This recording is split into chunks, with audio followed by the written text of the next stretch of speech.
I think that a lot of people that play games share one thing in common, and that is in our spare time, doing work, driving around, we like to listen to the video game soundtracks. I mean, why wouldn't we? The music from games is great and might be some of the best out there. Game series like Sonic, Nier, and Persona are some games that I listen to at least once whenever I'm listening to music, but there's a reason as to why we love video game music as much as we do. It's been there from gaming's start and has evolved a lot as the industry has grown. Starting at the very beginning of gaming, or almost the start, I don't have much gaming knowledge between Pong's 1972 release to Mario Bros. For the arcade in 1983, but at this time, games just sounded like beeps and boops. But with Mario, or specifically Nintendo, they intended to create games not just to be games to keep you playing for as long as possible, but as adventures to lose yourself in, and I think a lot of what video game music is today is thanks to what Nintendo started back then. I mean, the main theme of The Legend of Zelda and 1-1 of Super Mario Bros. Are still iconic today, and that speaks volumes to their quality because the melodies were great and catchy. Games needed songs that fit the fun mood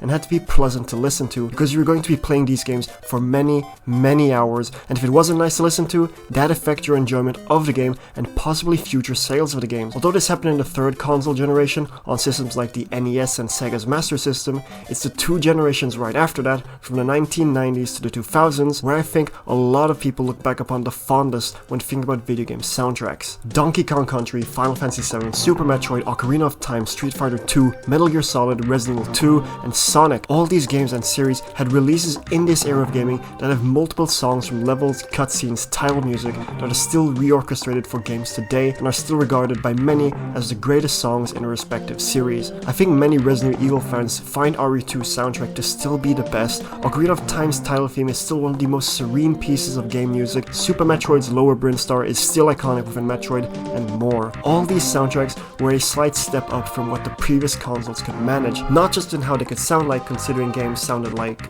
this, but because the way of looking at video game music had changed.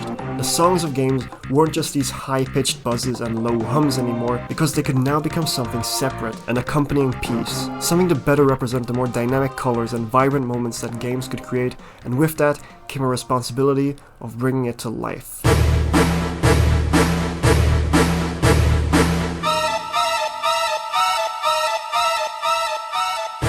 Even if you haven't played the game where this song comes from, there's a high chance that you know that this theme here is the final boss theme of Final Fantasy VII, the theme of Sephiroth, the main villain of the game. One Winged Angel is an iconic song in gaming. It's menacing, haunting, beautiful, and perfectly encapsulates the aura that Sephiroth brings to the table with his massive Masamune katana. That is what character themes from video games aim to do, being able to represent the characters through sound to accompany how we see them. They've got these very strong emphasis on melodies to represent these characters, not just lead melodies, but it seems like the percussion and chords don't take the normal approach of a normal song, but just as something to make you hear the characters. Personally, although it might be completely wrong, I feel that character themes were at their highest point in the 90s to early 2000s. Yes, there are some real good character themes that we have for more modern games like ISankarin Tango from Control or Bloodborne's The First Hunter, but compare this to songs like Arif's theme, Guile's theme, Zelda's Lullaby, theme of Samus Aran. This era was filled with songs that represent and encapsulate the energy of these characters, and it's something I wish games would do more of today. But modern games soundtracks do excel at one thing, but before that, we need to get through the 2000s. When Mario and Sonic both made their transitions to 3D in the late 90s and more fully 3D games started to release, there was also a shift in the way that soundtracks were made. Although there was still an emphasis on the melodies that were catchy, the songs from games now took a turn, and with the capabilities of more powerful technology, game music just wanted to create vibes. Vibes that fit the mood that you're in, from fun platforming on a bee planet to a tense encounter with zombies in a village to fighting a being that towers above you.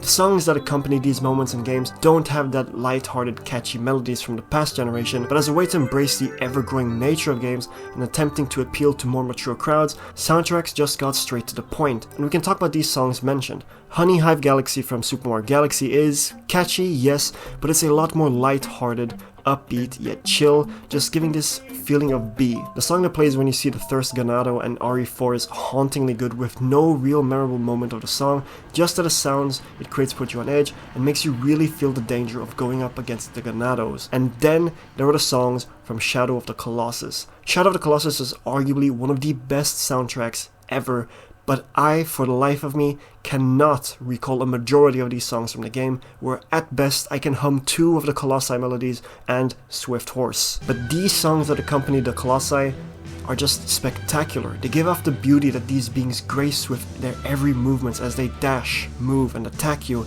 and the danger that they pose against you in combat. It creates the perfect atmosphere, and although I can't remember all the melodies used here, the orchestral score just sounds so good each and every time you fight the Colossi. And now we can move on to this current era of video game soundtracks, which I think I can call the orchestral era. There isn't a whole lot that I can say about it other than since the mid to late 2000s, video game soundtracks are seemingly getting a lot more reliant on orchestral scores.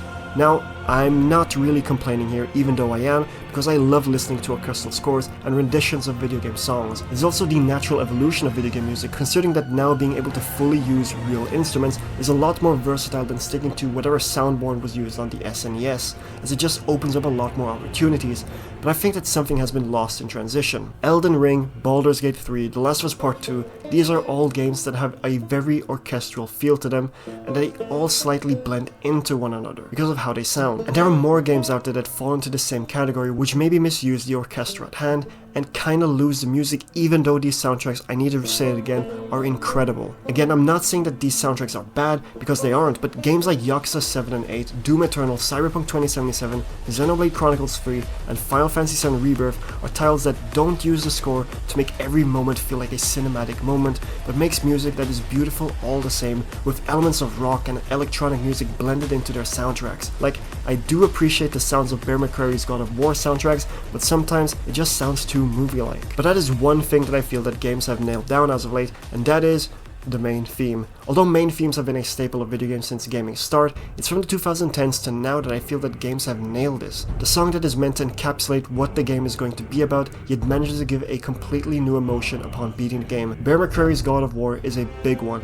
It is so good, with so many highs and lows sonically speaking, and captures that Norse feel of the traditional chants all the way through is peak. FromSoft also used their main themes as the title themes as of late, in the form of Sekiro and Elden Ring, and loading up both the games and listening to their themes before gaming is very enjoyable. Tears of the Kingdom's main theme is probably the best song in the entire game, except for its trailer theme, and the main themes of the Spider-Man themes are great as well. So in the end, video game music is still just as great as it was back when it started. It's just evolved as the years go by. So I'm not sure how exactly to end this video, so I want to thank you guys for watching all the way to the end, and here are a list of soundtracks that I enjoyed a lot, and please comment down your favorite video game soundtracks down below.